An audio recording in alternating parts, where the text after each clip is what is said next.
અમે 2006 અંતર્ગત વન અધિકાર અધિનિયમ અંતર્ગત આ જમીન માંગવા માટેની અરજીઓ કરી છે। અમને સનતો પણ મળી છે, કેટલા લોકોની સનતો પણ પેન્ડિંગ છે, છતાં કોઈનું સાંભળ્યા વગર જે વન વિભાગ, જે પોલીસ અધિકારીઓ અને રેવન્યુ વિભાગે જે કૃત્ય કર્યું છે એની અમે નિંદા કરીએ છીએ, એને અમે વખોડી કાઢીએ છીએ। આજે અહીંયા લીગલ સેલના પણ મારા વકીલો, મારા એડવોકેટ ટીમો આવેલી છે।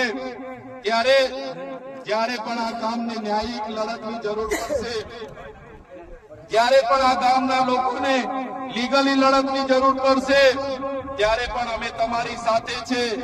અને જો આવનારા દિવસોમાં જે લોકોના આદેશોથી અહીંયા હિંસા થયેલી છે એ લોકો પર એફઆઈઆર કરવામાં નહીં આવે, કાં તો આપણા લોકો પર થયેલી એફઆઈઆર રદ કરવામાં નહીં આવે, તો આવનારા દિવસોમાં પાલનપુર જિલ્લા કચેરી ખાતે ખૂબ મોટું આંદોલન કરવા આપણે બધાએ પહોંચી જવું પડશે। એના માટે પણ અમે આહવાન કરીએ।